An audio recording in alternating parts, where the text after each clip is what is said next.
Bienvenidos al episodio número 33 del podcast Haciendo Cine. En este episodio platicamos sobre cómo promocionar una película, cómo construir una historia y encontrar el público que estás buscando y cómo hacer que el cine mexicano pueda llegar a un mejor nivel como industria. Antes de empezar, te quiero invitar a que entres a caroacademy.com, donde vas a encontrar, además de este podcast, nuestras clases y cursos y demás contenido que te puede ayudar para crecer como realizador cinematográfico.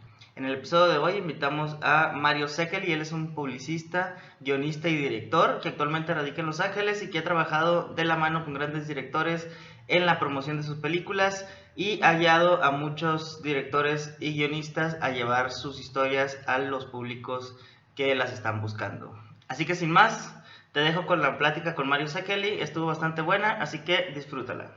Bueno, ahora sí ya estoy con Mario Sekeli. Mucho gusto, muchas gracias por el espacio, Mario. Y pues bueno, yo ya di una pequeña introducción de quién eres, pero me gustaría que tú nos platicaras quién eres y por qué nos vas a compartir tu experiencia este ratito y en este episodio del podcast. Gracias, Nathanael. Pues soy un cinéfilo de corazón desde de la generación Star Wars, o algunos dirán Timbiriche, pero bueno, yo mejor me voy a Star Wars, que es lo que me apasiona.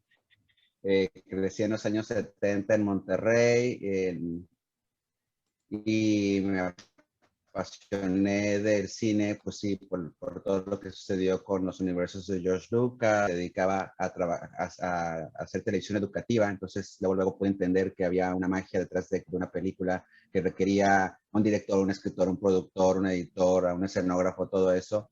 Y enamorarme del craft, del oficio, del cómo se hace. Yo fui un niño que en vez de estar loco por comprarme todos los juguetes de Star Wars, que obviamente no les decía que no, pero era más apasionado por comprar las tarjetas, lo que llamamos las barajitas, con información de las películas, y después las revistas y los libros y el soundtrack, y era más como cómo se hicieron estos monstruos, estas criaturas, estos guiones, ¿no?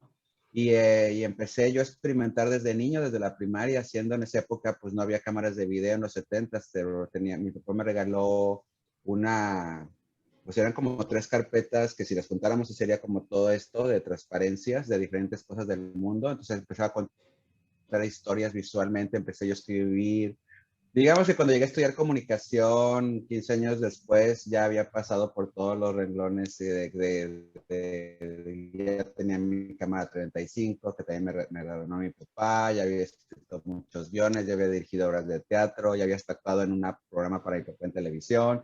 Entonces, siempre el oficio me encantaba. Mi sueño siempre había sido estar en la parte de realizador, pero cosas del destino te vas haciendo, como puedes ver acá atrás, geek, lees cómics, coleccionas libros de realizadores. Entonces, cuando recién me gradué, por una ocurrencia mía, me entero que se va a morir Superman en los cómics, estamos hablando de 1992, y le hablé al editor del periódico del Norte, allá en Monterrey, le digo, tú no me conoces, pero pues yo estudié en el TEC, donde algunos de tus colegas dan clases o algunos de tus periodistas han graduado, y me encantaría escribir algo de la muerte de Superman, porque en esa época, aunque ustedes no lo crean, y aquí va para todos los centenias y milenios que estén viendo esto, los cómics eran cero a la izquierda para cualquier medio de comunicación. O sea, si tú llegabas, oye, mira que Superman, eso es para niños, los monitos, no es para niños, ¿no? Entonces, porque lo último fuerte que había pasado, pues sí, fue Batman al inicio de los 90, pero no había permeado sobre todo a México para decir, esto es algo que va a venir fuerte y va a ser más, bueno, y al menos en 15 años va a ser lo que va a manejar los medios de comunicación prácticamente. Entonces, me tocó ser punto de lanza de eso. Mi editor creyó en mí, se fue a primera plana la muerte de Superman, y desde entonces, pues, la neta, por un tiempo, el periódico El Norte era el único en todo México que estaba dándole espacio así a temas como los cómics. Me mudo a la Ciudad de México y he hecho una carrera en los medios paralela al aprender cómo se hace cine, lo cual me llevó a ser jefe de prensa de películas como Sexo, Pudor y Lágrimas, y Tu Mamá También, teniendo de jefe a Alfonso Cuarón, después, años después, estuve con Eugenio Derbez en No Eres Tú, Soy Yo. Eso es algo que me cayó también de la nada, porque alguien de mi cine creyó en mí sin que yo supiera que había esa posibilidad, y me dijo, me gusta cómo escribes en el periódico, necesitamos a a publicistas profesionales que escriban y que manejen las relaciones públicas como las agencias en Hollywood o como los estudios en Hollywood. En ese momento, en los 90, estaba ya el boom donde Fox, por ejemplo, pues compró Sexo, Pudor y Lágrimas y lo quería recibir como un producto de Hollywood, porque ellos estaban acostumbrados a que se estrenaban Star Wars o Loco por Mary o Alien o Titanic, pues les mandan los materiales de Estados Unidos con las fotos, con los press kits, con los boletines, con las entrevistas, incluso hasta con el trailer o un pre-trailer, si lo quieres llamar así. Y aquí en México no pasaba eso, ¿no? Entonces, eso me tocó ser parte de esa revolución también. Y, y en el camino también con un amigo, colega, periodista, que ustedes lo conocen muy bien, Gustavo Moeno, que era colega del Reforma, pues platicando de nuestra pasión por el horror, me invita a ser coescritor, perdón, de la adaptación de Hasta el viento tiene miedo y luego del Libro de Piedra, y ahí ya se hace mi sueño, ahora sí, de ser guionista, de ver mi nombre en la pantalla, aprender mucho de cómo es hacer cine en México, sobre todo en esa época, aprender de lo bueno y lo malo. Fue una escuela de cine, tanto de cómo hacer cine como cómo hacer cine en México en esa época. Y bueno, yo podría dedicarte todo un día y Gustavo también obviamente lo que pasó más es que salió lo que no queríamos que pasara, pero bueno, así se aprende, ¿no? Y en el Inter, bueno, pues seguir con mi carrera de cine. Por ejemplo, Gustavo sí fue alguien que, como te dije, era crítico y que cuando hizo su primera película dijo, hasta aquí llegué como crítico porque yo ya no me siento como para andar cruzando esa línea por respeto. Cualquier persona que haga una película en el mundo, por más fea que le salga, por llamarlo así, pues merece mi respeto, ¿no? Un poco el efecto Ratatouille, ¿no? De crear contra el crítico. Pero yo sí, como tengo también esta vena académica, también di por más de 10 años clases de historia del cine en la Náhuac y en la Panamericana y en México, y luego en la Salle, y un poco en el TEC, mi alma mater. Pues yo digo, pues sí, pero también si yo tengo la fortuna de conocer cómo se hacen estas cosas y de alguna manera ya tengo un estilo que veo que sí la gente sigue, ya sea en la radio o en mis artículos, pues lo voy a seguir dando porque al final del día, pues ahora sí que como decimos, spread the word, ¿no? No sé si ahí me sale mi parte católica de que desde niño daba catecismo, entonces para mí ya después de dar catecismo en mi secundaria y prepa, ya después en la universidad, pues este es mi catecismo, hablar de los cómics, hablar del cine, hablar de la ciencia ficción, validar géneros que ahorita igual, o sea, ayer se acaba de desvelar medio México porque vio el final de Loki y está cool decir al día siguiente, vi Loki, que no se burlen sus compañeros de trabajo de, ay, ¿cómo andas viendo cosas para niños? Claro, No, sí, sí, sí. pero cuando Se yo dignificó la crecí, figura del geek, digamos. exacto, se Por fin. dignificó. Y antes éramos nerds, que era peor, porque nerd era como clavado, medio bobo, Ujú. y geek significa por más bobo que sea, es que sabes algo que los demás no y que es muy experto en algo. Y entonces eso se significó, como tú bien dices, y pues son todos estos tiempos y obviamente por los realizadores con los que más me identifico, pues también son geeks en la vida real y también son cinéfilos.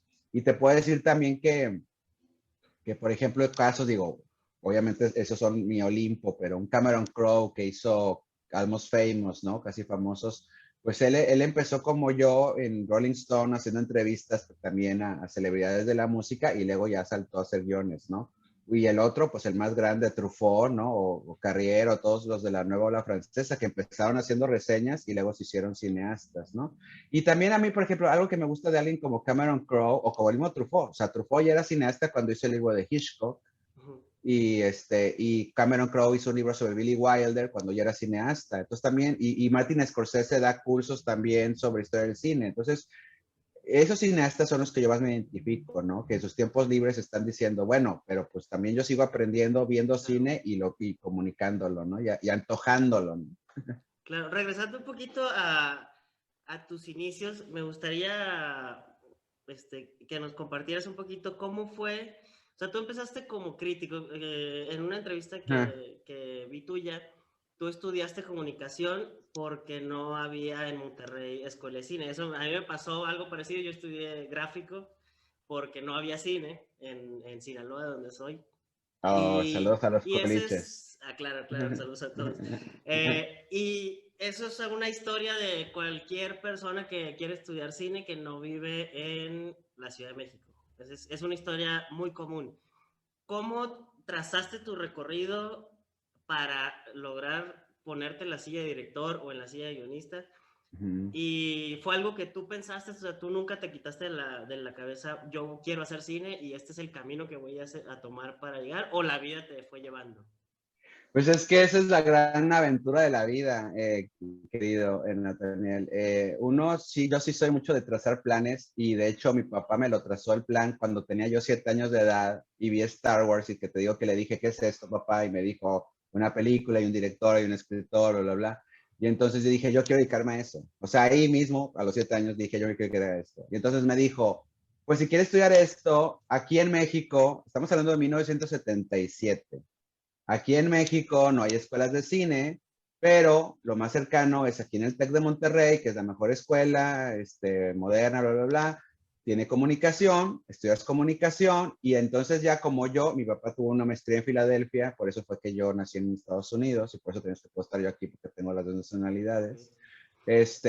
Me dijo, así como yo y tu mamá, porque mi mamá también fue becada, pides la beca Fulbright, García Robles, y entonces te vas a estudiar tu maestría en cine. Yo dije, ah, ok, ya está. Eso trajo cosas buenas, como te puedes imaginar, y cosas malas, porque cada vez que, imagínate, yo tenía 10 años y me iba mal en matemáticas, y mi papá me decía, no vas a tener la beca para irte a estudiar cine. O sea, imagínate a los 10 años de edad, El esa apoyo. era la razón, esa era la presión. La Ajá. presión era de que si no estudias no te va bien en la vida, no. Si no estudias no vas a tener la beca para estudiar tu maestría, o sea, no vas a poder estudiar en el TEC y no vas a poder estudiar tu maestría, ¿no? Entonces, bueno, finalmente estudié en el TEC, tuve la gran fortuna, eso no me di cuenta en el momento, y aquí va el primer tip para aquellos chavos y chavas que estén ahorita entrando en esta onda de dedicarse a esto. Había un equipo formidable de 16 milímetros, o sea, ellos tenían para hacer cine, no lo hacían en video, y esto que ya muchas universidades lo hacían así, sino lo hacían en celuloide, se filmaba y luego se mandaba a revelar a Dallas, Texas, y luego se regresaba y tenían la moviola y todo. Entonces yo entré desde el primer semestre, me metí, había un staff de 13 alumnos que asistían a los chavos que estudiaban la carrera y que en su último semestre tenían que llevar, porque nada más llevabas esa clase una vez en toda la carrera. O sea, la razón, yo quería estudiar esa clase toda la carrera, punto, tan, tan, ¿no? Bueno, y si quieres ponle clases de guión y demás alrededor, pero eso es lo que yo quería hacer. Yo no quería estudiar administración, economías, contabilidad, incluso periodismo. En ese momento decía, no, yo quiero puro cine, ¿no? Claro. Pero pues no era el caso. Entonces, el entrar en este staff me ayudó a que por lo menos una vez al semestre, durante 3, 4 fines de semana seguidos, porque los cortos se filmaban en un fin de semana, pues según cada equipo que sea su película, nosotros les ayudábamos a los chavos a usar la cámara, a usar la moviola, a usar la Nagra para grabar audio, a usar el boom, porque ahí sí, ahí va otro tip, hay una gran posibilidad que, sobre todo una carrera como comunicación que es tan amplia, pues mínimo a más de la mitad no le va a interesar el cine para dedicarse. Claro. Entonces, te va a tocar ay, no, y desde el alumno apático o alumna apática de la Nagra, ay, ¿a poco le toca andar pecando aquí récord cada vez? Ay, voy a estar todo el fin de semana y mi novio que, o mi novia, whatever, ¿no? Pues yo lo hago, o sea, y entonces yo aprendo, ¿no? Al que sí quiere aprender, pero aún así le va a ayudar que tú le digas, oye, mira, si te pones el boom acá, te va a ayudar mejor porque no lo metes a cuadro, qué buena onda, y va a aprender el chavo, pero tú estás con él y tú le ayudas, y en un set siempre hay algo que hacer, ¿no? Y si no tienes nada que hacer, bueno, vas a ver y vas a aprender viendo, ¿no?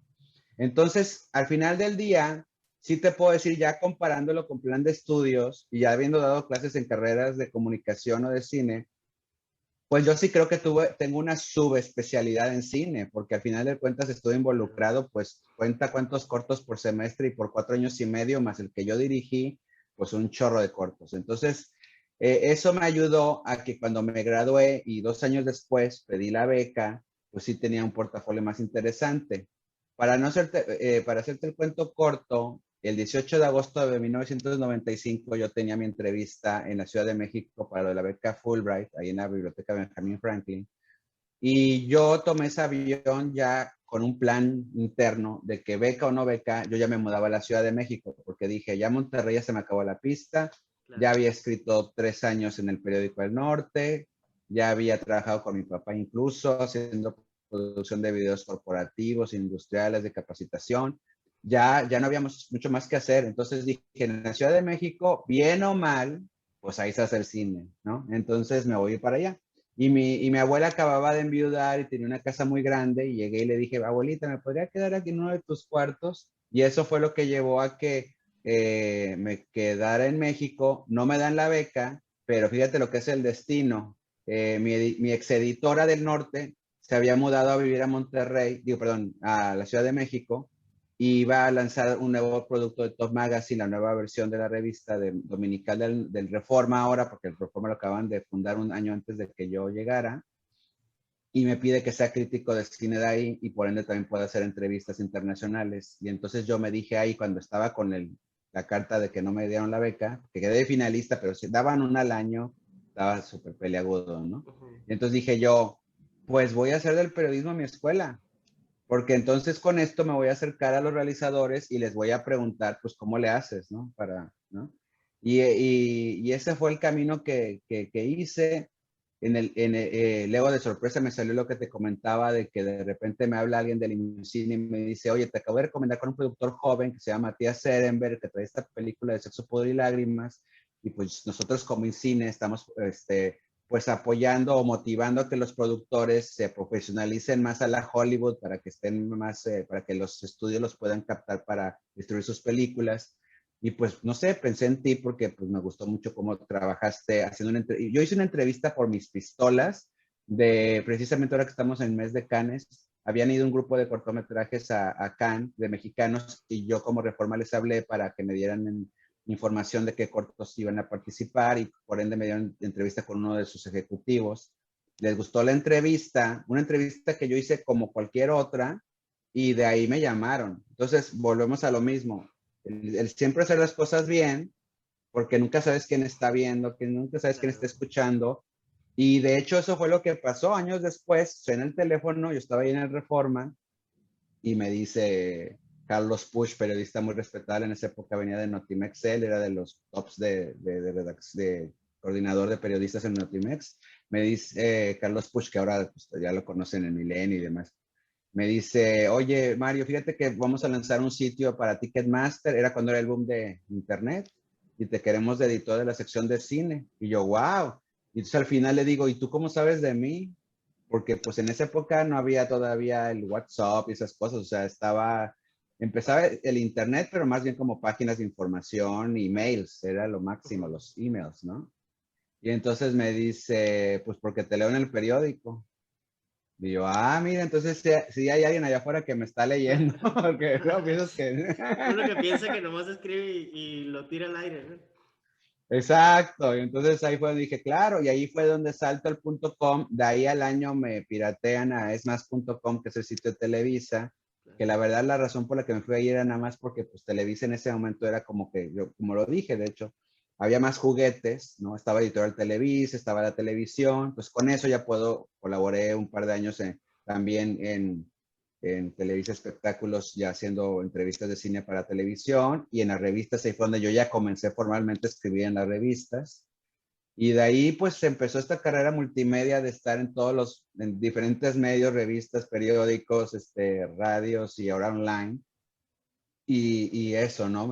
Acercarme a la gente que hace las cosas. Y obviamente también, y es algo que también es como otro consejo para los que se inician, es que la verdad, si a mí me hubieran dado la beca de cine, yo me hubiera ido a estudiar a Estados Unidos sin saber casi nada de cine mexicano, porque en Monterrey, sobre todo, tú lo sabes, los norteños vemos más hacia arriba, ¿no? Sí, claro. Y más en esa época, ¿no? Entonces, eh, yo hubiera sido uno más aquí compitiendo contra los compañeros de Estados Unidos. En cambio, lo que ha hecho, e incluso ahora estar yo aquí, es que yo ya les puedo hablar de México y del cine latinoamericano y ya me enamoré, y no solamente me enamoré por verlo, sino por pelearlo, porque estar como jefe de prensa de películas y ver que traes una película que estuvo en la Semana de la Crítica en Cannes y que da el semanazo porque la gente no le interesó irla a ver en México y estar ahí con el director con cara de frustración de años de trabajo o estar junto a un productor o un director que hizo una película comercial y que también la gente no la fue a ver y que tú dices, esta película aguanta para que la gente la disfrute. pues te enamora, ¿no? Porque hace parte del Claro. equipo de la comunidad, ¿no? Y a la vez también al revés, ¿no? Estar en algo como Sexo por y Lágrimas o Y tu mamá también, o Presunto Culpable, que fue un gran fenómeno el documental, Claro. como tú lo sabes, y ver cómo lugar que nos presentábamos algo pasaba y la gente se volvía loca y se fascinaba, y Alex Sintek en Sexo por y Lágrimas, y, ¿no? O ver a Eugenio Derbez que también en su momento llegaba a la náhuac y parecía Pedro Infante en sus mejores épocas con toda la gente alrededor, y ver Marta Higareda, toda la carrera de Marta Higareda, que me tocó ser jefe de prensa de Niñas Mal, y luego en Estamento Tiene Miedo también lo hice Sí. también. Entonces verla también como aquí en Los Ángeles me dijo un día, me dijo Marta, oye, ¿también escribirías comedia tú? Le dije, ah, sí, claro que sí.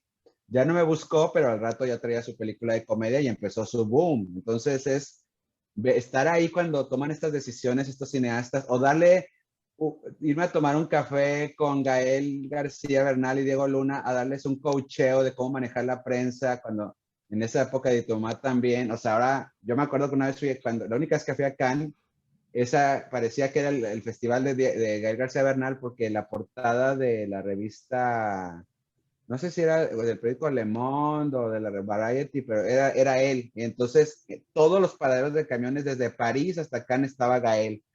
Él era el superstar, presentaba como una o dos películas ahí, y cruzármelo ahí, decir, no manches, o sea, casi como yo sé de dónde vienes, Claro, claro. ¿no? Y que estén en otro nivel, ¿no? Y en esa época, pues era cuando estaba él de novio de una actriz de Hollywood también famosa, entonces era como, wow, las vueltas de la vida están cañones, ¿no? Y ser parte de eso es muy, muy, muy, muy bonito, como espectador en muchos casos, como promotor en otras, y en algunas porque pues sí está tu trabajo ahí invertido en la pantalla, ¿no? Claro. ¿Cuál es lo más importante de un promotor? Te lo pregunto porque, pues, el promotor no es una figura dentro o sea, no es una figura que figure, valga la redundancia, dentro de la industria, ¿no? O sea, nadie habla de, es que tal persona es el promotor, como mucho Sí, pasa en la industria de Hollywood, que sí, los agentes y los que mueven las películas sí son un personaje muy importante. Eh, ¿Cuál es lo que tú has visto como los principales elementos que tiene que tener alguien, ya sea que alguien que sea un promotor de una película o alguien que tenga una película y de alguna manera quiera encontrar esa promoción o esos lugares para poder ser vista? sí.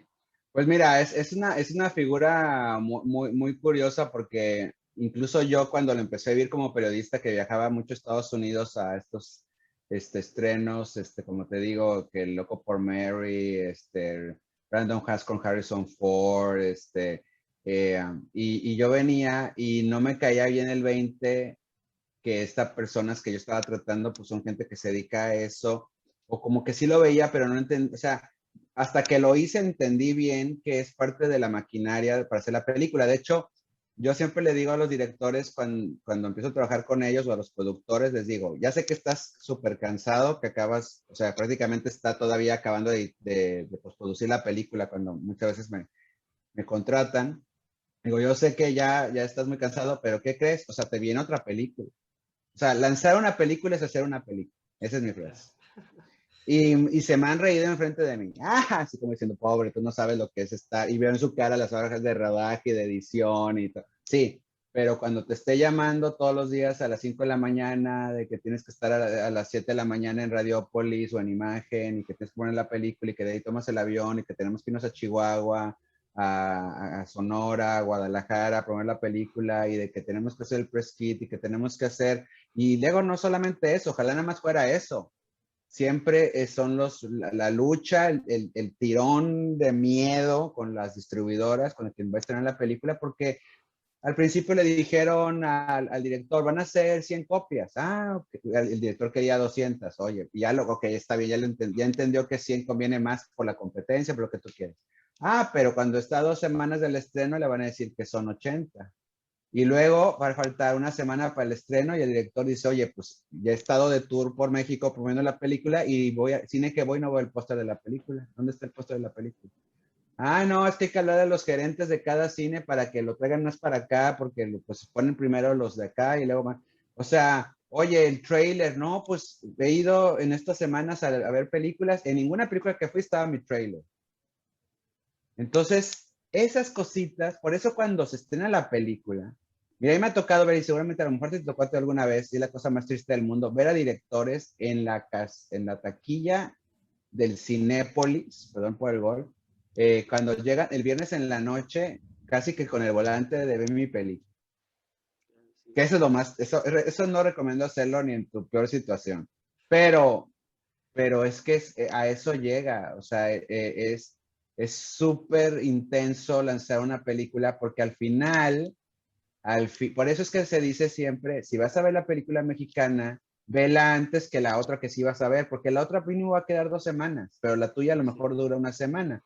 Entonces, este, esta gente se le va la vida en esos, del viernes al domingo, porque el lunes le van a hablar por teléfono a él y al productor y le van a decir, o si no es que es el productor también, y le van a decir, Cinépolis, pues metiste tanta gente, te vamos a sacar de tantas pantallas y te dicen, bueno, en vez de 100 vas a estar en 50. Ah, tú dices 50, pues siguen siendo 50 pantallas. Sí, pero ya no va a ser las plazas donde va más de ver la gente. Lo van a hacer por cumplir, lo van a mandar a horarios no tan buenos. Y Sí, claro. es un terror lo que pasa con el estudio que te va a distribuir, con la exhibidora que son los Cinépolis, Cinemex y Cinemark. O sea, Y todos sí. recordamos muy bien esa foto de todas las salas con Avengers y Sueño en otro idioma solo en una.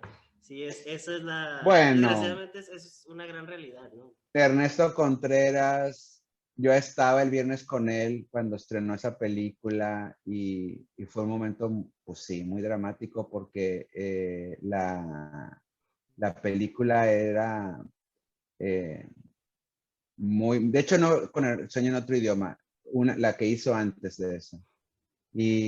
Pero es la historia de todo cineasta mexicano, o sea, cuando te llenan la marquesina y dices tú, bueno, mira, o sea, yo aquí tengo cómics de los Avengers, ¿no? Qué padre que estén los Avengers. Yo no soy de los que dice fuera Avengers, ¿no? Pero sí, dale chance a lo otro, porque es que, Claro. mira, yo tengo, mis alumnos siempre me odian porque doy clases 7 de la mañana y les hablo de comida, o sea, no más estoy antojando, pero es que el cine es como un buffet. O Claro. sea, tú no te pueden decir, una marquesina es que, haz de cuenta que dice buffet de cine, ¿no? Entonces tú, si te dicen en un lugar buffet y llegas y hay 10 cacerolas y de las 10, 8 son huevos revueltos con jamón, pues entonces no fue buffet eso. Claro. Eso fue un desayuno de huevos con jamón. Hay dos que uno tiene carne y pollo, bueno, pues, ¿verdad? Pero no es un buffet, no le pongas buffet, ponle, ¿no? Entonces, Avengers hay, y otros, y más. pues, ellos y tu plus, ¿no? Exacto. Y cuánta gente hace el ejercicio que te estoy diciendo, decir, ok, Avengers va a estar por lo menos 2 semanas, voy a ver ahorita Sueño en otro idioma y luego ya regreso la próxima semana a ver Avengers. Pues no, porque lo que hacen los estudios es hacértelo tan un sentido de urgencia que ellos te están diciendo, es que el lunes tú no puedes llegar a tu escuela o a tu oficina o a donde vayas sin haber visto la película porque todo el mundo la habrá visto menos tú. Claro. Entonces todo el mundo, este sentido de urgencia hace que vayas a verlo. Ok, pero también ponte a pensar el cómo se hacen los otros productos. Yo no estoy diciendo que vayas a ver malas películas, ¿no? Pero bueno, acabas de citar una de las mejores películas mexicanas de los últimos 30 años, que Sueño en otro idioma. Claro, Dios mío, claro, sí, sí. yo la pude ver hasta acá porque aquí no llegó al cine o lo que yo no, no sé si se estrenó, pero yo la vi en streaming y wow, o sea, Es hermosa esa película. me dejó días y días, bueno, todavía si lo dije, la de Ernesto, le dije, wow, con tu peliculón, ¿no? E incluso pudo haber sido una película que si no hubiera sido el año de Roma, hasta hubiera estado igual nominada al Oscar y es un peliculón también. Entonces, pues bueno, es eso, ¿no? Y creo que como cinéfilos, pues nuestra obligación es decirnos lo que pasa alrededor Claro. de algo que algunas empresas le llaman producto, para nosotros es una película, es un sueño, es una vida, lo que tú quieras, es una metáfora, pero que sí, hay años invertidos de vida detrás de cada una de estas cosas, ¿no? Entonces, por Oye, eso hay que saberlo. justo ahorita que mencionas eso de que hay años invertidos, la mayoría de la gente, el grueso de la población que va al cine, que consume cine, no sabe. O sea, yo veía cine y hasta que vi en la tele un programa donde explicaban cómo se hacía el cine, me enteré que había gente que lo hacía, ¿no? Sí, sí, sí, sí, Y sí, a sí. partir de ahí me empecé a enamorar de eso.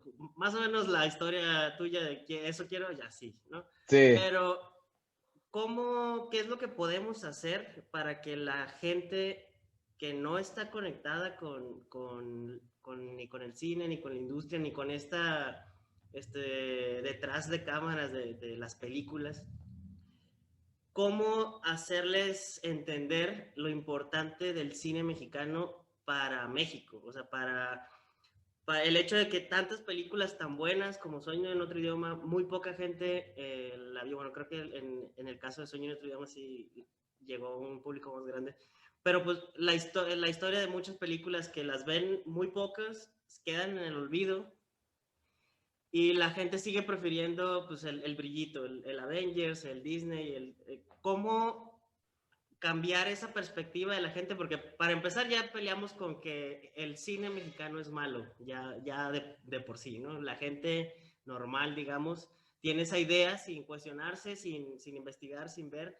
¿Cómo logramos cambiar eso? ¿Cómo logramos voltear esa idea y esa perspectiva que tiene el público hacia el cine de su país? Hablando en este caso del cine mexicano, pero puede aplicar a cualquier Ujú. otro país.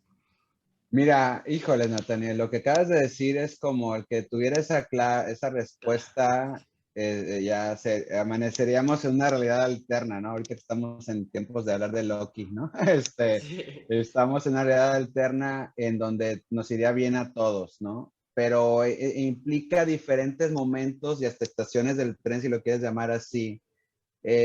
Por eso es muy importante la divulgación y esfuerzos como el que te estás haciendo tú, porque esto es como un poquito abrir los ojos y entender un poquito lo que está sucediendo alrededor para entender, o sea, no es lo mismo que igual, regresando al ejemplo, incluso de los huevos con jamón. Tú puedes pensar que los huevos con jamón, pues los que lo hicieron, pues se levantaron, fueron al Superama, lo compraron los huevos y el jamón y lo hicieron. ¿Y qué tal si yo te digo que ese jamón viene desde España y que tomó un barco y lo trajeron? Ah, bueno, ya esos huevos te los vas a comer con más respeto, ¿no? Porque este Claro, sí. jamón no está tan fácil de adquirir. Y que los huevos a lo mejor vienen de unas gallinas que comieron en un pastal que nunca fue contaminado y que y que pasaban ahí las maripositas. Y entonces ya, no, pues, y que el cubierto que estás usando también, o sea, cuando tú empiezas a informar de dónde vienen las cosas y para qué están hechas, aprecias más, ¿no? Si te dicen que ese jamón viene de una población que nada más una vez al año venden jamón, pues también vas a decir, esto no es de un súper o de una industria, o sea, esto voy a ayudar a una comunidad para que siga haciendo jamón o siga haciendo huevos, ¿no? Entonces voy a ayudar a eso y entonces con mayor razón vas a pedir, incluso en una de esas hasta lo vas a preferir al pollo y carne que te dije que estaban acá al lado, porque esto es especial, ¿verdad? Pero ese proceso yo siempre digo, mira, es muy curioso, esto te lo digo como fan, como geek, que si el cine sí es uno de los hobbies, me atrevería a decir que después del fútbol es de los hobbies que más hacemos como país, ¿no? Claro. Porque por algo mete mucho dinero en taquilla las películas y por algo Hollywood nos está dando todas estas entrevistas porque sabe que aquí proporcionalmente entra muy buen dinero para ellos y por eso no nos suelta tampoco Hollywood, porque sabe que el Claro. mexicano llena los cines cada fin de semana, ¿no? Por eso hay una razón de ser también y además que somos un país con más de 100 millones de personas o 100 millones, no sé, entonces todo eso ayuda, ¿no? Pero si la gente invierte tanto tiempo en eso, no sería, no, yo en mi vida, cuando le dedico mucho tiempo a algo, pues me quiero enterar más de cómo se hace, por qué está ahí, cuáles son las diferentes versiones de lo mismo, ¿no? Y es como si te apasiones con la música electrónica porque te gustó Depeche Mode. Bueno, pues quieres también saber que hay un New Order y que hay un The Cure y que hay hora de Churches y que luego hay música más clavada tipo trance y luego que hay no. O sea, ¿por qué la gente sigue llegando? Esa es la parte más dolorosa que también siempre les digo a los realizadores. Es que acuérdate que al final del día, todo esto que estás haciendo se va a resumir en un viernes en la noche, en una fila, va a estar Juan y Carla por comprar el boleto y va a decir Carla a Juan, oye, mi amor, ¿cuál vemos? Y van a voltear y van a ver 3 pósters. En una va a estar Julia Roberts, en otra va a estar Leonardo DiCaprio y en otra va a estar Gael García Bernal. Entonces, ¿por cuál se van a decidir? ¿No? Entonces, si tu meta es hacer una película comercial que arrase taquillas y demás, pues eso tiene un reto.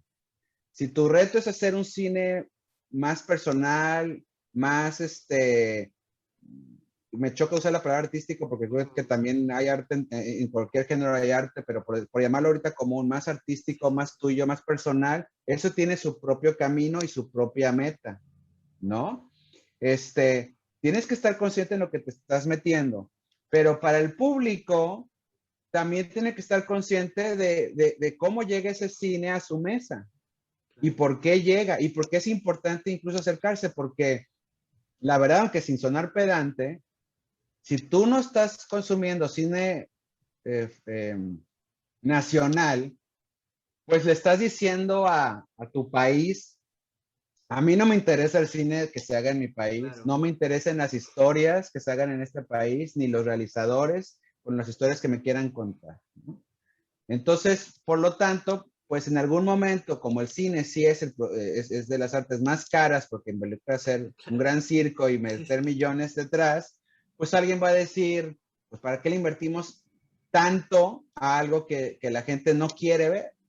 Claro. Esa es una ley de mercado que me choca decir, pero es lo que hacemos cuando se nos puede ir un año entero sin ir a ver una película nacional. Ahora, creo que el cine mexicano ya ha evolucionado, sí te puedo decir, en estos últimos 20 años, a un punto en donde primero era nada de cine mexicano, fuchi, Sí. porque había razones, había habido malas experiencias, sobre todo en los 70s, en los 80s, ¿no? Había cosas muy disparejas. Luego se volvió un género. Entonces era, ¿cuál vas a ver? ¿La de vaqueros, la de los muñecos, la animada o la mexicana? Oye, espérate, es que la mexicana, por ejemplo, Hasta el viento tiene miedo, pues es de horror. Entonces no puedes decir, ¿cuál vas a ver? ¿El sexto sentido o la mexicana? No, pues las dos son de horror, o sea, no digas la mexicana, las dos son de horror, una es con Marta Gareda, Sí. otra es dirigida por Shyamalan y ya, o con Bruce Willis, ¿no? Entonces, eso todavía sigue, la mexicana. Pero sí creo, yo no quiero pecar de optimista, pero sí creo que sobre todo con la ola de los Óscares, con la ola de que la gente ya está más enterada que en los festivales internacionales hacen ruido, y con que la neta sí hay más variedad de cine y hay películas que por lo menos tienes más posibilidades que alguien haya visto por lo menos una buena película mexicana en los últimos 2 años. Ya no se dice chafo cine mexicano tanto y ya no se dice la mexicana, sino se dice, ay, qué padre viene esta película de este director o de este actor que quiero ver. Pero todavía es un proceso y todavía no estamos en el nivel en general, para darnos de trancazos contra las películas que traen todo el aparato de mercadotecnia, el awareness y demás. Yo no soy de los que dice que las películas comerciales nada más les va bien por la mercadotecnia. Yo creo que también cumplen una función. Ahí viene parte de tu pregunta también, el cómo consumimos el cine. El problema es, yo le veo uno de los problemas mayores es la educación. Se nos ha, y cito a Gabriel Retes, uno de nuestros patronos del cine que ya está en el cielo, que alguna vez dijo que el problema es que Hollywood nos hizo creer que el cine es ellos. Claro, sí, sí, sí. ¿Sí? Entonces es como si alguien que hizo la montaña de Six Flags o de Reino Aventura en sus tiempos más maravillosa de 4 vueltas te dice, es que una feria es esto, es esta rueda de la fortuna. Y te convence que eso es ir a la feria. ¿Qué pasó?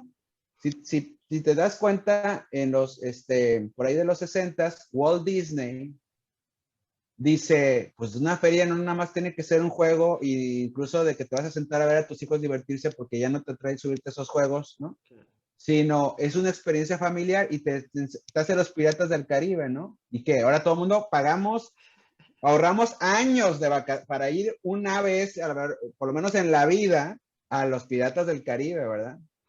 Claro. Entonces, tenemos que darnos cuenta que hay películas que no son montañas rusas, que son los Piratas del Caribe o La Casa de los Fantasmas o Xochimilco en una lancha. Claro. Y que vale la pena esa experiencia, porque nunca te quieres ir a este mundo sin haber ido a Xochimilco o sin haber ido a los Piratas del Caribe o sin haber ido a la montaña rusa. Te estás privando de cosas muy padres por pensar que cine es de una sola manera. Y eso es parte de la educación que se da desde la casa hasta la escuela.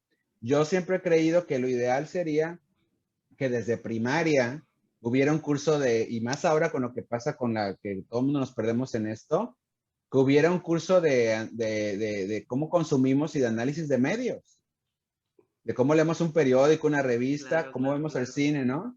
Con Y generar entonces, un criterio desde pequeños. sí. Claro, sí.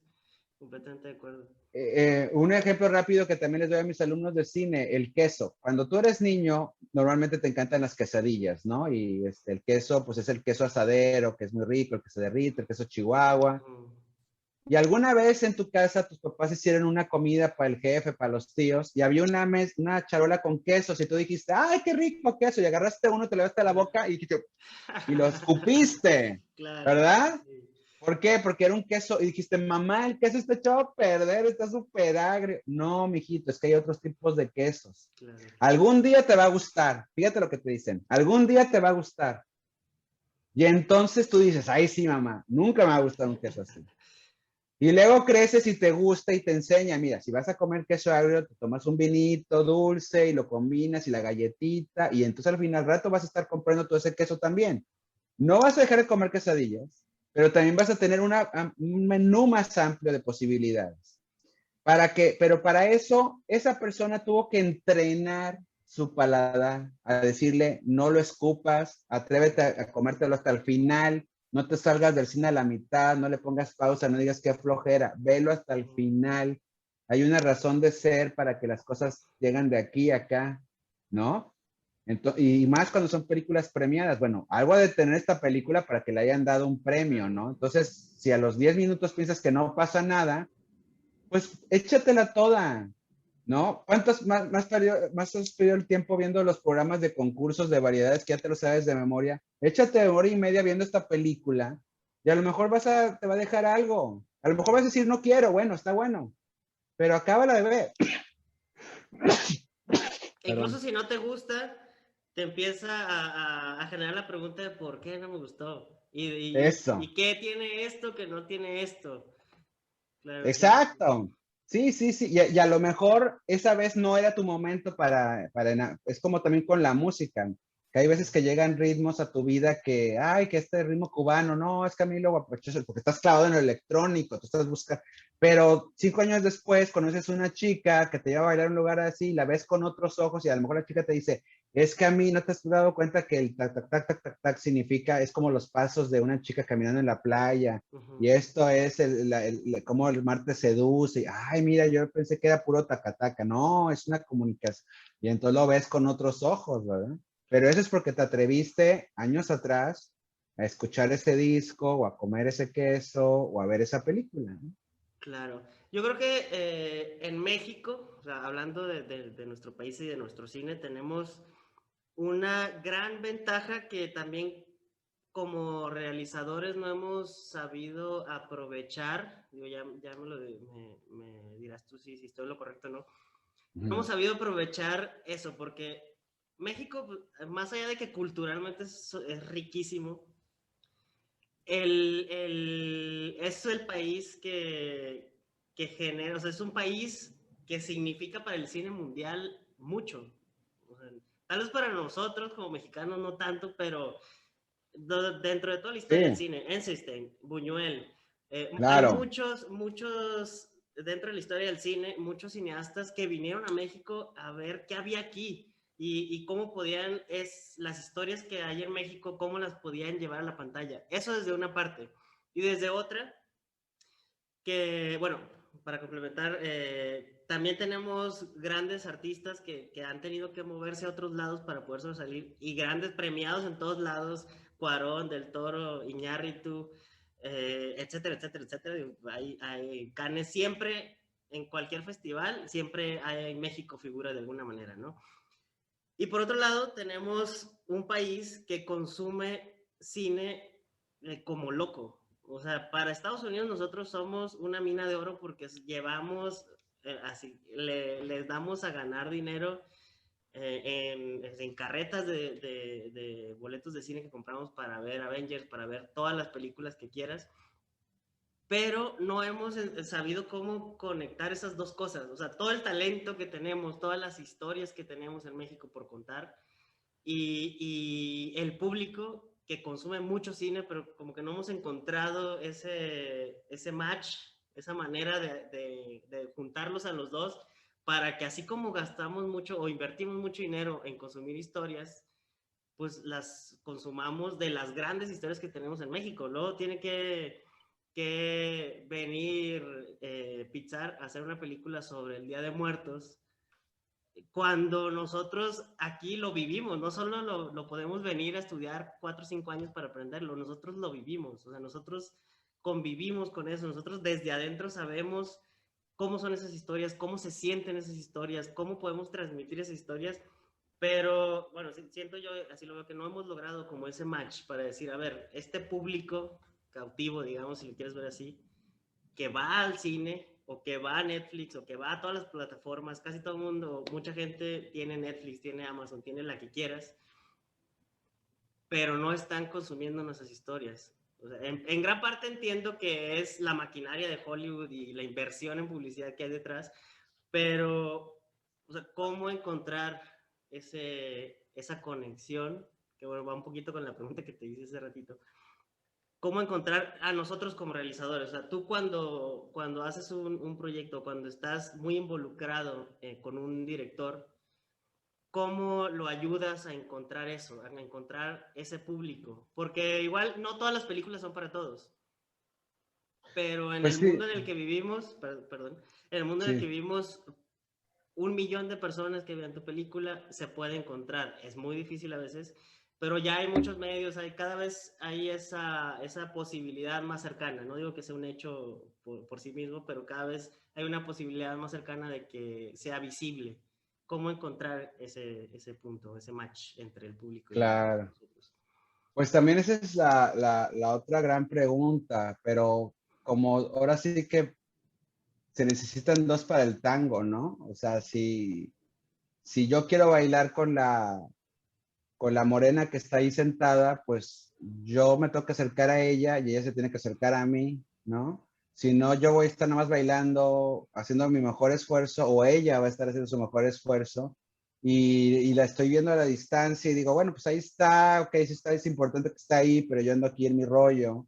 Y eso es lo que hacemos a veces con el cine mexicano, estamos en la fiesta de las películas y de las series y sabemos que ahí está, y incluso lo volteamos a verle a reojo y a lo mejor hasta decimos, mira, qué atractiva está, ¿no? Está, el cine mexicano, qué atractivo está ahí, pero pues tengo que ser, yo estoy aquí en el rollo, mis amigos me están jalando para ver esto, tengo muchas cosas que hacer, y pues no te estás dando cuenta que un día puedes voltear y no puede estar ahí, a lo mejor estas chicas bailando, ¿no? Y eso es porque a lo mejor ya no hay dinero o subsidios o apoyos, o porque ya las plataformas dicen, pues no se vende esto, o los estudios no se vende esto, ¿por qué lo voy a poner ahí? O porque se cansó. Eso no creo que suceda porque los cineastas pues, son empedernidos, qué bueno que lo sean así de querer enseñar, pero sí podía ser, se mudó a otro país, como tú lo dices, Claro. ¿no? Y entonces luego va a empezar aquí el bullicio de siempre de, ay, pero pues le dieron un Oscar por hacer una película americana, entonces eso no cuenta. Bueno, entonces, ¿qué es lo que quieres? O sea, pues estaba aquí, Claro. no lo fuiste a ver, no lo sacaste a bailar, y ahora que está allá le estás criticando porque bailó en el estudio 54 de Nueva York. Pues es que pues tenía que irse para allá si aquí no la pelabas, ¿no? Así de fácil, ¿no? Este, y aún así muchos de estos cineastas son tan comprometidos con México que acaban regresando, como pasó con Roma o con Del Toro produciendo o Iñárritu regresando, o sea, por decir 3 ejemplos obvios, en donde, o actores también, obviamente Gael y Diego han hecho muchísimo eso, de regresar y entonces van y vienen también, ¿no? Pero bueno, híjoles, es una pregunta también muy compleja porque, por un lado, tú no puedes, el cine no deja de ser también una industria de arte, ¿no? Y por eso incluso se llama Academia de Artes y Ciencias Cinematográficas, ¿no? Entonces, no puede haber alguien que diga, por decir en un IMCINE, a ver, hemos visto que estas son las películas que más, y de hecho ha habido algunos esfuerzos de esos, con el mismo género del terror. Hemos visto que el horror está pegando mucho, hagamos unas películas de horror. Pero no puede imponer, ahora vamos a hacer puras películas de horror. Sí puede ser un seminario de películas de horror, sí puede hacer talleres de guiones de cine de horror, pero no puede decir, a ver, todo mundo, ¿no? Vamos a hacer películas de horror porque son las que están pegando, porque así no funcionan las cosas. Incluso hasta el mismo Hollywood lo sabe con sus cineastas. O sea, aunque hagan muchos de superhéroes, no pueden imponerle a todos nada más de eso. Y además también quieren, pues hay voces ahí mismo adentro que también quieren crear otro tipo de productos, ¿no? Entonces, eso no se puede imponer. Se necesitan dos para el tango. Se necesita también, que ese es el proceso, y no te acabé de contestar la pregunta sobre lo de ser jefe de prensa o publicista. En lo que uno hace, y ahorita con eso voy a aprovechar para contestar lo que me estás preguntando ahorita, es de alguna manera ser el embajador de ese productor, porque el que es tu jefe es el productor, eh, con la prensa. Entonces tú vas a comunicar de qué va la película con la prensa y vas a generar los materiales, los comunicados de prensa, del press book, que es contar la historia de lo que va en la película, entrevistar a Susana Zabaleta, a Víctor Hugo Martínez, Cecilia Suárez, cómo puede ser tu personaje, invitar a la gente al set para que vea la modernidad. En esa época lo nuevo era que era una película sobre la clase media que tenía 30 y tantos años. Ahora ya todo se hace sobre eso. En esa época era súper nuevo ver una película que sucediera en la clase media en Polanco, en la Ciudad de México, ¿no? Porque todo era cine de vecindad antes, por llamarlo así, ¿no? Que en otro tipo de extractos sociales, con otro tipo de temáticas y más como cosas sociales, más como de protesta social. Y esta era una comedia romántica con problemas de mi mamá me viene a ver a la casa y la suegra se trató la relación y tengo crisis existencial frente a mi computadora y tengo carrera y quiero cambiar de coche. O sea, esos eran otros problemas, ¿no? Y eso es lo que yo era mi trabajo de comunicárselo a la prensa y pelear por espacios para que mis actores tuvieran portadas. A Cecilia Suárez, Billy Betornot no le daban portada en ninguna de porque nadie la conocía por dos razones, porque nadie la conocía y porque todo el mundo decía el cine mexicano no vende. Hasta que Excelsior, en su suplemento dominical del Búho, le da la portada a Cecilia Suárez. Y ellos van a poder presumir para siempre que una actriz ha hecho cosas en Hollywood, que es portada de Vanity Fair, de GQ, de donde quieras. Le dieron su primera portada porque creyeron que el cine mexicano también se merecía la primera plana.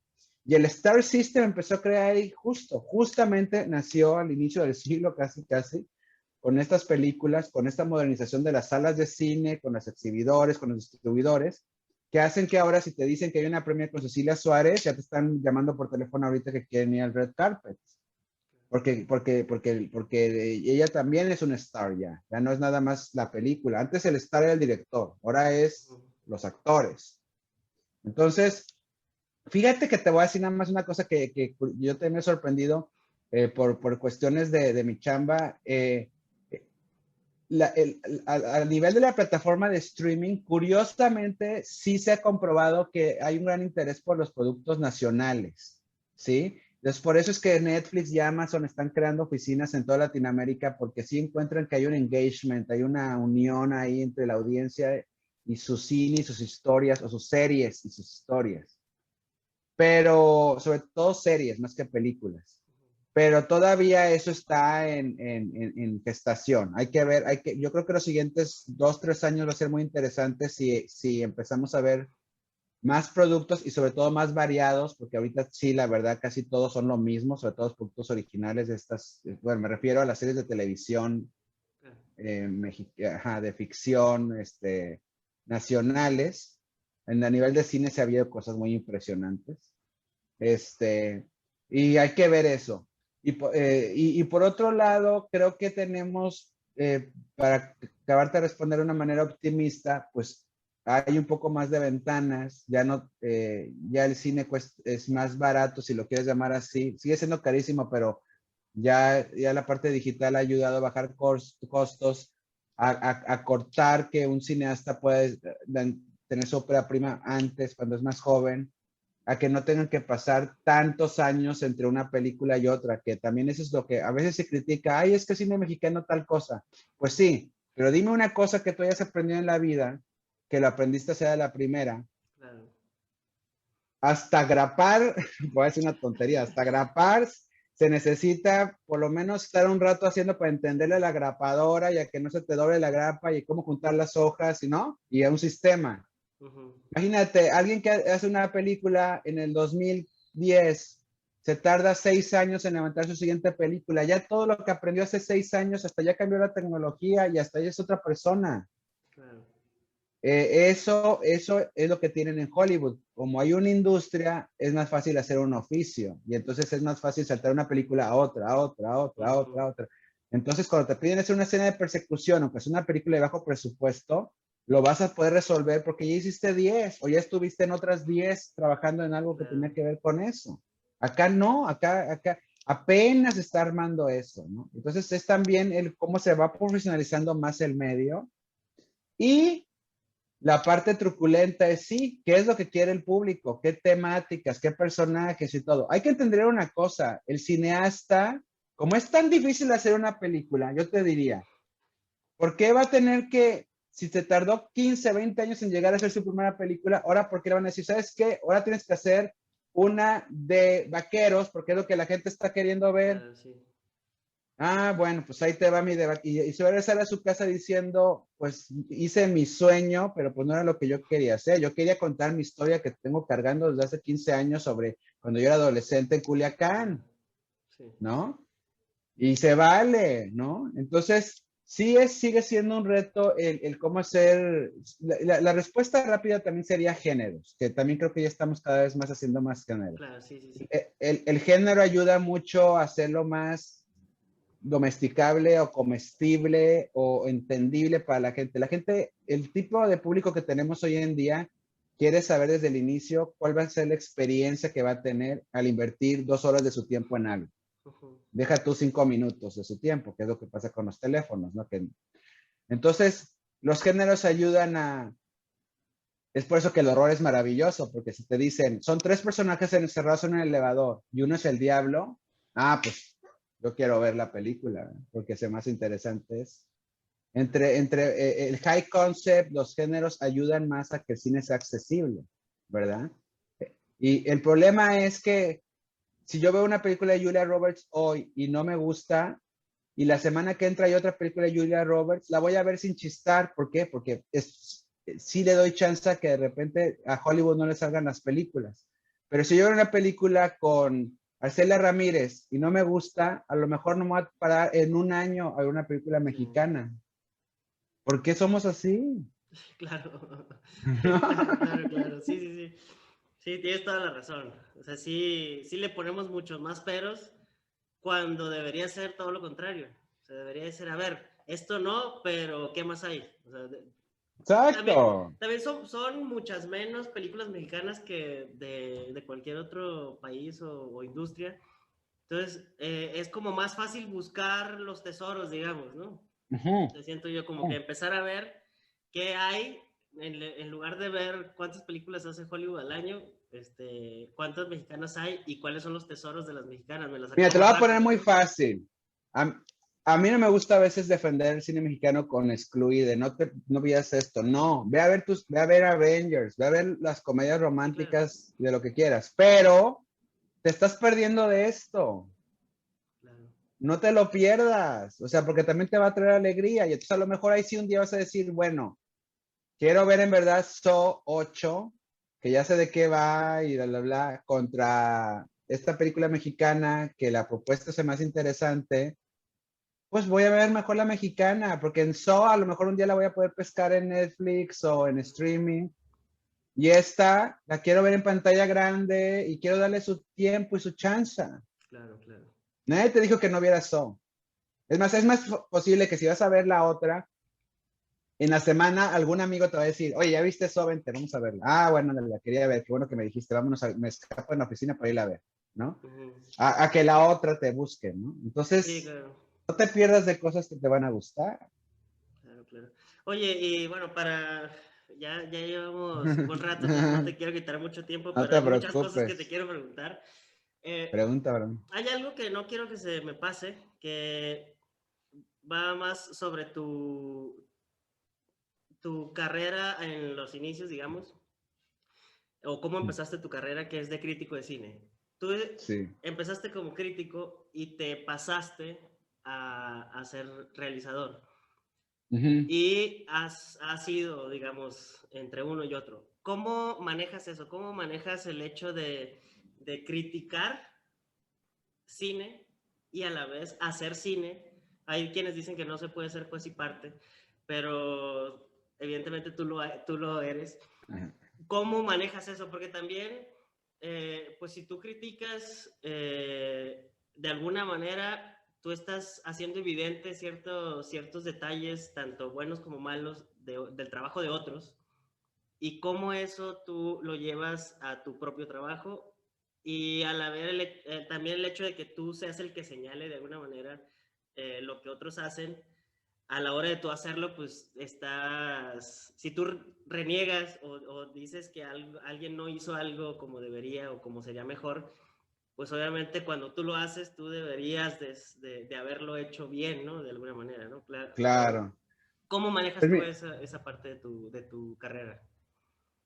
pues mira, yo siempre como que he sido transparente, y yo le llamo como ponerse gorras, ¿no? Cuando yo empecé siendo crítico y que también empezaron a mandar a hacer entrevistas, yo les decía a los estudios, una cosa es el artículo hasta de portada que puede salir de que entrevisté a Harrison Ford y a Cindy Pollack por Random Hearts y a Kristen Scott Thomas, de que hay la película que habla sobre esta pareja que descubre que sus esposos, respectivos esposos se murieron en un avión y le están poniendo los cuernos y Cindy Pollack regresa a los romances existenciales y bla, bla, bla. Y otra es ya mi reseña, ¿no? Que te puedo decir, la película deja mucho que desear en A, B, C y D. Son gorras diferentes y se tienen que ver así, porque el día de mañana, cuando ese mismo estudio estrene y tu mamá también, pues conviene que la gente me crea en mi juicio para que cuando diga, oye, y tu mamá también vale la pena por A, B, C y D, y digan, ah, bueno, porque me dijo que Random Hearts pues se quedó a la mitad, y sí es cierto, cuando la vi se quedó a la mitad, ¿no? Entonces creo que tiene que ver y más hoy en día con las redes sociales, vas creando un sentido como de confianza con la gente que está alrededor tuya, ¿no? Y uno es su principal crítico, o sea, por ejemplo, yo cuando escribo, pues sí, como ya estoy muy entrenado, la vocecita de criticón, si le quieres llamar así, pues a veces te quedas helado porque dices, no manches, o sea, ya estoy imaginándome la reseña de otro Mario Sekeli Claro, allá afuera diciendo, claro. what the hell con este personaje, ¿no? O con esta historia, ¿no? Pero pues ahí es otra vez, oye, pero pues ahorita hay que batear a la pelota como viene y pues hay que escribir esto, ¿no? Y entonces lo resuelves y pues ya el mundo dirá si funciona o no funciona. Sí, te voy a decir sincero, trato de no meterme con el cine nacional más que cuando me gusta algo, porque digo, pues si voy a aportar, que sea para decir, váyanlo a ver, en vez de decir, pues esto no jaló, ¿verdad? Ajá. Pero ahí de repente, me tocó en el periódico un momento muy crítico porque yo era muy amigo de una persona que tenía una distribuidora chiquita de cine de arte y de cine mexicano también. Y era una película mexicana medio de ciencia ficción, la fui a ver y dije, Dios mío, esto no funciona ni por ningún lado. Y yo, pues, así como silbando, así como que voy a escribir de, a ver qué hay, hasta Ajá. si hay, ahora sí que una cosa de horror de Noruega lo escribo, ¿no? Ajá. Y mi editora me pide que escriba la reseña de este. Yo, no, no, pero, y bueno, pues escríbela, le escribí, me habla el otro día, me dice, oye, leí tu reseña, pues fíjate que ya te voy a avisar que ya vamos a cerrar el estudio. Yo, ¿cómo? Dice, yo Nos así, diste no. el tiro de gracia. Esta era la última apuesta y pues no. Y yo por un lado diciéndole, oye, pero la gente ni que le llega tanto a la gente al periódico, o sea, no creo que Ajá. sea eso por aquí. No, no, o sea, yo creo que no. Y obviamente tú sabes que no es porque la gente leyó tu reseña, digo, habrá algunos que sí no fueron porque pues sí, es un periódico muy importante, Reforma, pero pues es una combinación de todo que se juntó, pero al final me dice, pero te tengo que decir algo, es la mejor reseña que he leído tuya. Me dice. Ok. Plot twist. Exacto, fue un plot twist. Entonces yo dije, bueno, entonces, pues es eso, o sea, es el oficio, ¿no? Es ratatouille, ¿no? Pues tienes que ser si eres el crítico en esa escena, pues tú tienes que ser el crítico en esa escena, ¿no? Claro. Y yo no soy el crítico que va por la onda de me gustó, no me gustó, está mal, está buena. Yo más bien hablo sobre lo que soy muy de la escuela de Roger Ebert, del Chicago Sun-Times, ¿no? De que buscas en la película por lo que quieres ser. Entonces, regresando a mis ejemplos de comida, si llega a tu mesa algo que dicen que es un hot dog y lo agarras y el pan se desmorona o la salchicha se parte o en vez de ser salchicha es pescado, pues dices, esto no es un hot dog, ¿no? O es medio un hot dog. Entonces, así yo me acerco a cada película, porque la escuela que había cuando yo llegué a México, me mudé a la Ciudad de México, era más como, ay, es que esto no es Ripstein, esto no es para Cannes. Pues no, es que no pretende ser eso, la película quiere ser una muy buena hamburguesa. ¿Te gusta la hamburguesa o no? ¿No? Sí. Entonces, eso es parte de, y con eso medio también me la llevo bien en este sentido amable con la comunidad de cine porque no estoy haciendo estas comparaciones que sí se me hacen como old school de, espérate, pues cada cosa tiene que llegar a donde tiene que llegar, ¿no? Y tan es así que, bueno, ahora por eso incluso hasta las academias en otros lados del mundo y los festivales ya a cine del género le dan premios porque dicen, no, pues es que, bueno, The Shape of Water, la forma del agua del toro, es porque la gente que la evaluó dijo, pues esta es la mejor película en su versión que podía haber sido, Claro, ¿no? Y por eso le dan el Oscar de mejor película, ¿no? claro, claro, claro.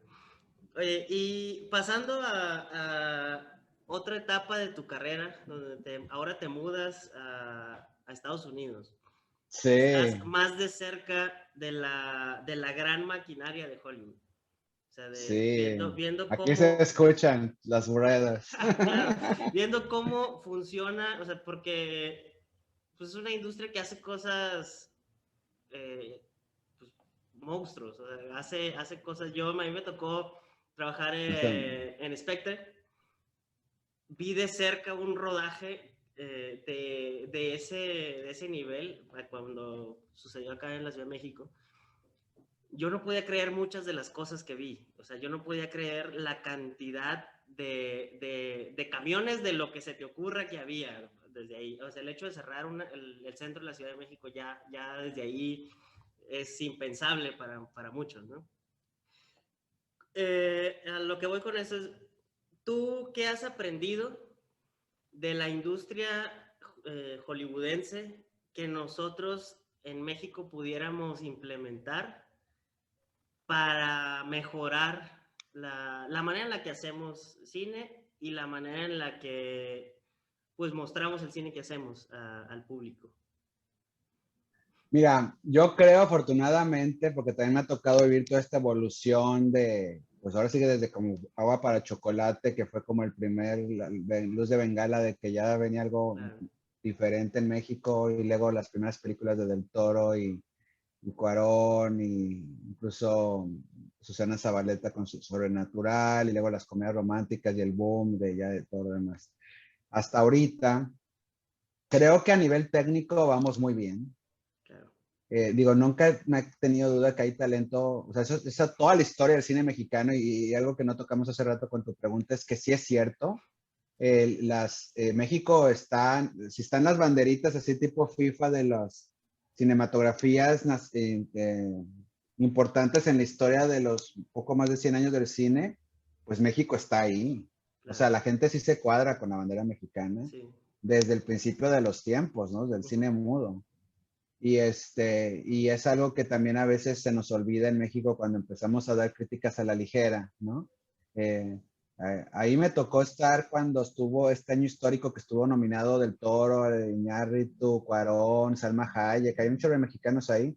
Me tocó estar en la explanada fuera del Teatro Dolby hubo una reunión, una conferencia de prensa que ya no se hacen, por cierto, pero en esa época se hizo con el presidente de la academia diciéndonos, empezó así estábamos todos en el piso, las cámaras, todos así, estaban poniendo la alfombra roja en ese momento, alguien ahí al lado, dice, este año es muy especial, porque 3 amigos que amaban el cine en su país, sus sueños se han hecho realidad y están aquí ahorita nominados. Así empezó. Ese es el año que no ganó El laberinto del fauno el Oscar de Mejor Película. Ese es el año que el domingo del Oscar Televisa puso el final de Betty la Fea o alguna de esas cosas, que rompió récords de televisión. Y ese fue el año en que amaneció el lunes. Perdimos como siempre contra Alemania porque ganó la historia de los otros de Alemania en vez de El laberinto del fauno. Y que era de pura ilusión para nada. Cuando yo había visto enfrente de mí que los actores y los realizadores hacían fila para conocer a los mexicanos de quiero trabajar contigo, que les hablaban, fue por ahí que poquito antes de eso le había hablado Sean Penn por teléfono, Alejandro Juárez Rosales Iñárritu, que hace una película contigo, DreamWorks estaba llamando desde el Toro. O sea, no nos damos cuenta del gran impacto que tiene nuestro talento a nivel internacional, ¿no?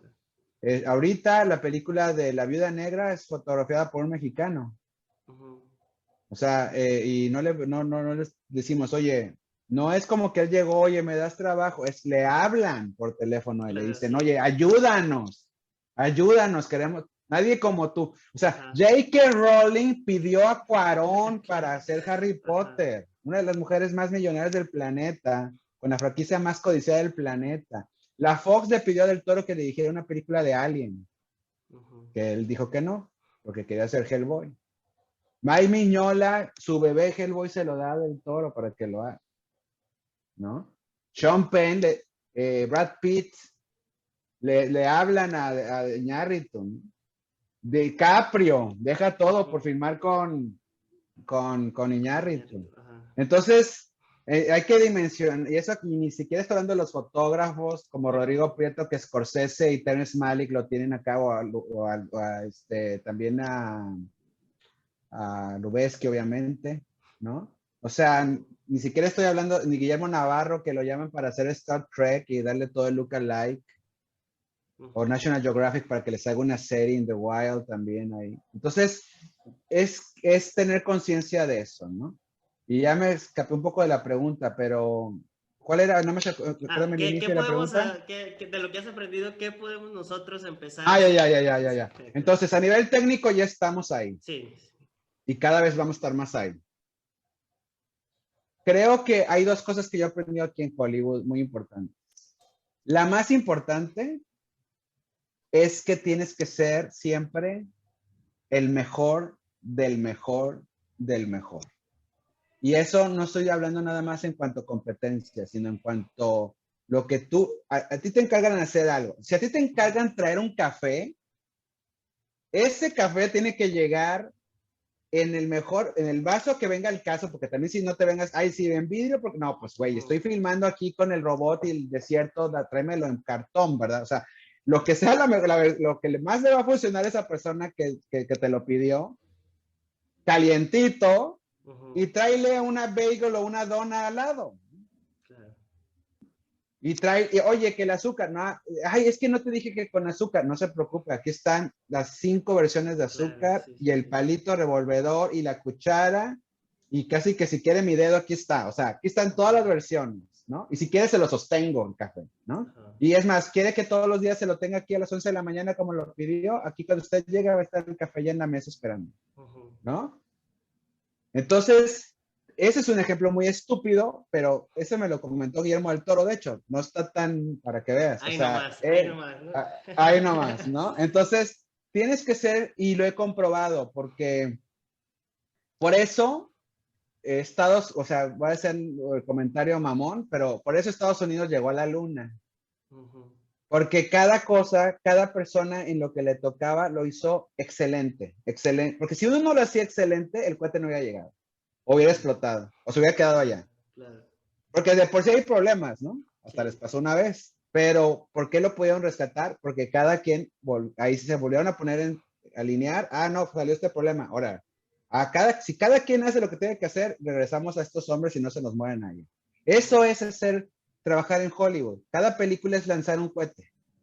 Entonces, si a ti te toca dar el café, no es el café, es el momento en que el director va a tener la tranquilidad de ver su guión y decir, ok, hoy vamos a filmar esta toma y está tomando el café y no tiene que estar pensando, me duele la panza, me estoy quedando dormido porque necesito un café. Tú le estás ayudando a estar ahí, en su zona. Entonces, pasado mañana, cuando haga otro staff, te va a llamar y a lo mejor no más lleves el café, sino también, ahora vas a sacar las copias del guión y a lo mejor vas a ser uno de las 10 personas que tiene el guión de toda la producción, aunque tú estés sentadito ahí con el guión.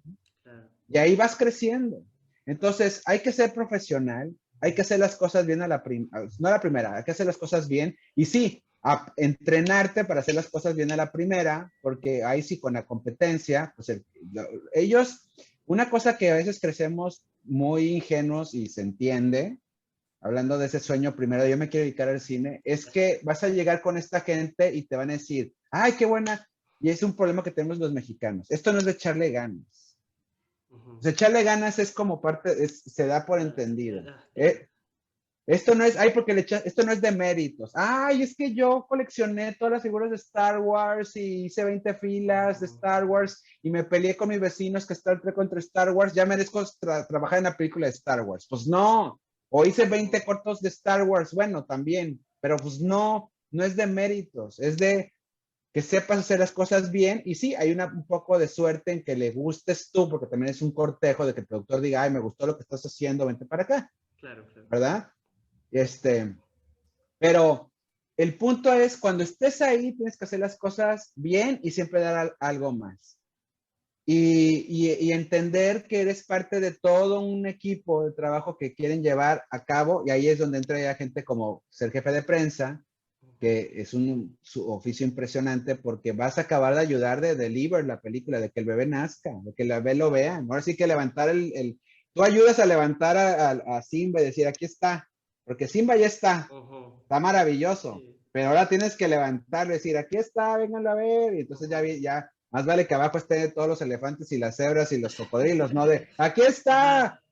Y a veces está triste porque mira, trae el premio de Cannes. Pues sí, pero ya la audiencia se asustó porque el símbolo de Cannes es aburrida y entonces no la fueron a ver, ¿no? O sea, es súper truculento este asunto. Claro. Yo siempre he pensado, es una broma que me tengo a mí mismo, el día que me muera, yo no sé si voy a estar en el montaje de los que se murieron en el Ariel, cuando hagan así del director, yo no sé si voy a estar ahí, porque por lo mismo que estabas diciendo tú al inicio, el oficio de ser jefe de prensa, como que, de hecho, cuando lo haces, la regla número 1 es que debes ser invisible.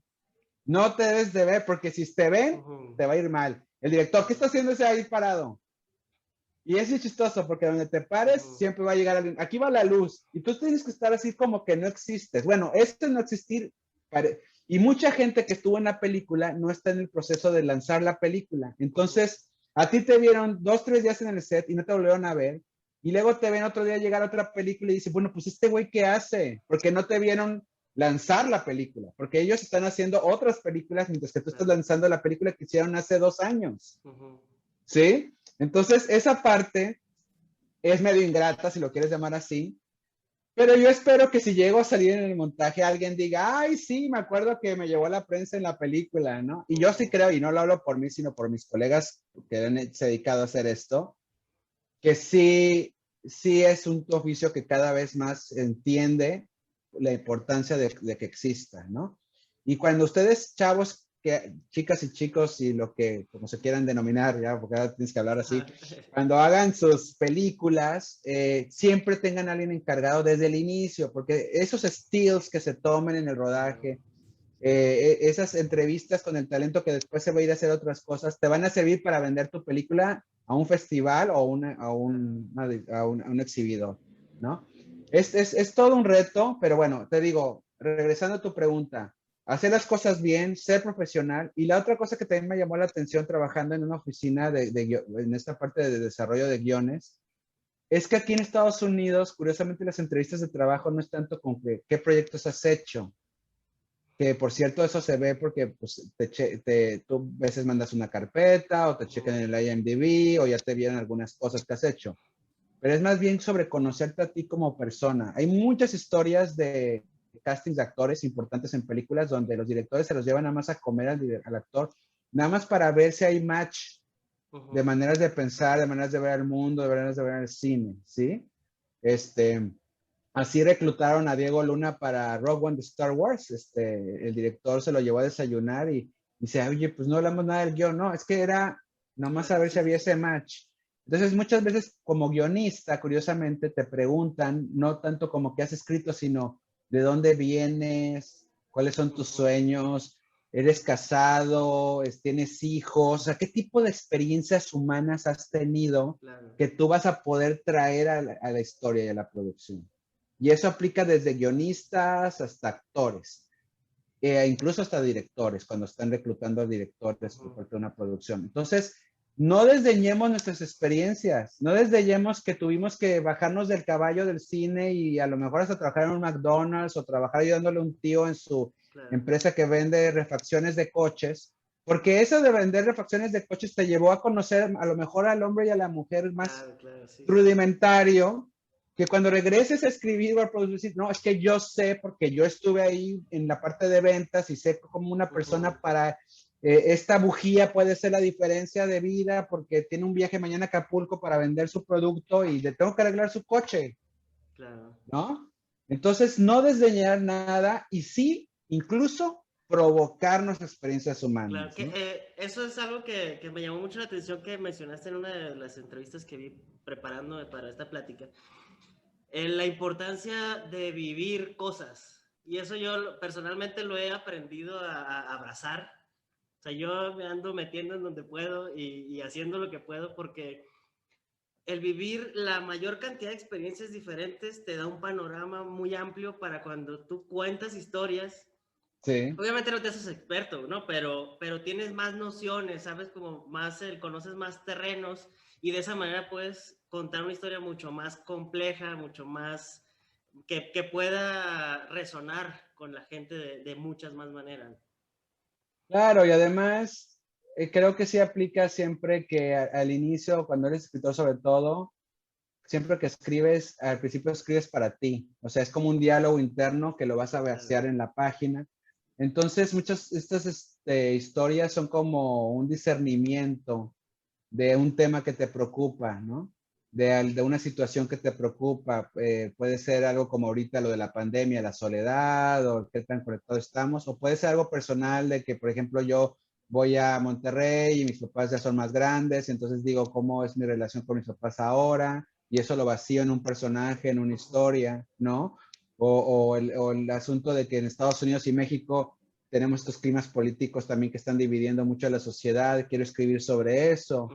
Entonces, la experiencia humana nos va a ayudar a que sea más rico. Cuando aventamos pues yo siempre digo que como escritor tú te arrojas adentro de ti mismo como esta especie de cubeta, tú eres como un pozo de agua y te avientas te arrojas la cubeta y luego lo vas a sacar y a ver qué hay ahí adentro, ¿no? Entonces, la riqueza de ese agua es alimentarla con manantiales, con océanos, hasta con agua de alberca, pero de diferentes lados que te nutran y que te lleven a acercarte más. Y al final del día, mira, lo peor que puede pasar es que seas mejor persona. Claro. O sea, ¿no? Lo peor que puede pasar es de que no se hizo la película, pero tú eres mejor persona porque aprendiste más. Incluso la gente que te vas a relacionar vas a tener nuevos amigos, a lo mejor hasta una pareja que nunca te hubieras imaginado, porque viene de esta experiencia de que tú ya también evolucionas como persona. Claro, sí. Y eso es creo que lo importante del contar historias es que no solo tú cuentas una historia y ya aquí está mi película y véanla, sino toda la transformación que uno tiene en ese proceso de estar pensando los personajes, la historia, ya que tienes el guión, cómo lo vas transformando para que suceda el rodaje, ya que lo grabaste, cómo lo vas transformando, cómo lo llevas a la pantalla, toda esa transformación personal de todos los involucrados, no solo del director o del guionista, sino todos los que es el productor, la gente todo el equipo técnico, o sea, la gente que está involucrada en ese proyecto tiene una transformación en ese proceso con solo ir viendo, a ver, ¿cómo voy a hacer esta toma? ¿O cómo voy a grabar este audio? ¿O cómo voy a hacer eso? Le vas metiendo cositas al saco de cada quien, Sí. digamos. Y tú al terminar una película, un proyecto, un corto, el proyecto audiovisual que estés haciendo, de una u otra manera termina siendo una persona diferente al que empezó. Claro. Es bastante enriquecedor y creo que es una de las cosas más bonitas de esta profesión, digamos. Justo eso. Sí, bueno, son diferentes. Hay gente y yo coincido con ellos, que ve el hacer una película como, pues sí, como un viaje, como una aventura, porque literalmente es eso, vas a invertir mucho tiempo de tu vida y te vas a transformar en el camino, como tus propios personajes suceden en la pantalla, tú te vas a transformar porque hay este dicho que dice que a los directores, ¿no? De que ya estás listo para filmar tu película el último día que la filmaste, ¿no? O sea, porque, entonces, pero pues es eso, pues la vida agarra cualquier, supongo yo que un papá puede decir cuando su hijo se graduó de la universidad, ya estoy listo para ser papá, ahora que ya mi hijo se graduó de la universidad, ¿verdad? Pues no vas a regresar a que el niño vuelva a nacer, pero esa experiencia te ayudó a ti también a crecer. Y obviamente lo que está enfrente de ti, bueno, en este caso, pues el niño se graduó, algo hiciste bien para que el chico se graduara. Claro. Al final acabaste la película de filmar, algo hiciste bien para llegar al último día de rodaje y tener la película en las manos, ¿no? Entonces, y creo que también esos aprendizajes también son parte de lo bonito del arte, ver esos brochazos, eso de, ay, mira, hubiera empezado con la brocha más delgada toda la película y empecé con bueno, pero eso ya es tu sello de cómo empezaste y eso eres tú. Hay gente que lo va a notar, hay críticos que lo van a notar, hay familiares tuyos que van a decir, mira qué chistoso que en tus 3 películas siempre hablas de los hermanos, ¿no? Porque se ve que traes muy fijo el tema de los hermanos y yo porque te conozco sé porque tal cosa te pasó en la vida, tal, ¿no? O no, nunca hubiera imaginado que te fijaras con los hermanos, ¿no? Y entonces, ay, mire, pues ni yo tampoco, pero ahí está el tema. Entonces, nosotros siempre nos vaciamos en la pantalla. Yo estaba viendo un documental que lo recomiendo mucho para los guionistas, en Disney Plus, de esto de Marvel 616, ¿cómo se llama? O 616, es una serie de documentales de Marvel, pero de la casa Marvel de los cómics. Ya hay hay un par que hablan sobre cómo se escriben los cómics y hablan sobre cómo Stan Lee le decía que el mundo de Marvel está abriendo la ventana y eso en Nueva York, entonces motivaba que los escritores y los dibujantes voltearan afuera de la ventana, o sea, es decir, vivieran, salieran a la calle y entonces trajeran eso a las historias. Entonces es por eso que un Peter Parker es un personaje universal, porque los problemas de un chico neoyorquino corriendo de una cuadra a otra para llegar a la escuela y toda la ciudad encima y la presión de pagar la renta y todo están reflejados en esta historia que es de fantasía, pero que él es muy, muy humano, muy real, ¿no? Y eso es lo que es parte de, si nosotros vivimos, como a mí me lo dijo Cuarón en una entrevista que le hice para Gravity, hablando sobre el peso que tiene el cine en su vida, me decía, es que el cine es una partecita de mí, no es todo, es una partecita. Y yo sé que es la partecita que tal vez le puede apasionar más o una cosa que le puede apasionar más, ¿no? Porque pues es de alguna manera hasta su motor que lo ha llevado a hacer todo este journey desde que salió de México, ¿no? Pero él hace mucho más, hace otras cosas, es papá, ha sido pareja, es amigo, es hermano, ¿no? Y es mexicano afuera, es mexicano en Estados Unidos, es mexicano en Londres, es muchas cosas, ¿no? Y eso es lo que hace que sea una persona muy interesante y que su cine siga trayendo cosas interesantes, porque no se quedó estancado ahí. O sea, sería imposible decirle a Spielberg que haga otra vez Tiburón, ¿no? Porque cuando hizo Tiburón era otro de edad, otro tipo venía de su pasión por el género, venía por su pasión por Hitchcock, estaba buscando, de hecho, prácticamente le pusieron el libro en la mano y le dijeron, este es el libro que debes de hacer, de Tiburón, y lo atacó con su pasión por eso, pero Tiburón ya fue, E.T. ya fue, la lista de Schindler ya fue. Lo interesante es que sigue haciendo cine y que sigue queriéndose comunicar a través del cine, ¿no? Eso es al final de cuentas, y es otra cosa que a veces la gente se le olvida, que el cine es un medio de expresión, como una pintura, es como un libro, que alguien o alguienes detrás quieren contar algo. Entonces, por eso es que no se le puede decir shh a nadie se le puede decir shh en el cine. Fíjate, en el medio en donde sale el cine decimos shh para ver la película. El cine no le puede decir shh a nadie porque todos tienen su derecho de contar sus historias. Y estamos entrando en una era más que nunca donde creo que también nuestra obligación, no importa en qué lugar del estés, incluso hasta como espectador, nuestra obligación es asegurarnos que más voces se suman y que gente que antes no podía contar sus historias ahora las cuenta. Claro. Y que yo quiero mi película, a lo mejor es, pues a lo mejor no es mi historia, a lo mejor es la de Juan, que es mi amigo, o la de Carla, que la acabo de conocer, pero que tiene una historia increíble que yo voy a ayudar a que esa historia suceda, porque es una historia que sería increíble que la gente la escuche y la vea, ¿no? Claro, claro, claro. Pues, Mario, muchísimas gracias. Yo creo que pues ya llevamos más de la hora, entonces creo que con esto Gracias. acabamos.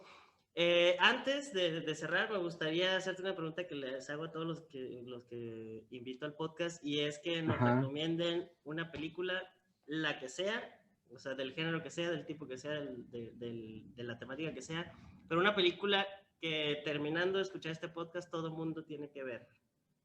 Wow. Pues mira, me acabo de echar un nostalgiazo y acabo de ver otra vez In the Mood of Love de Wong Kar-wai. Este, este cineasta chino maravilloso.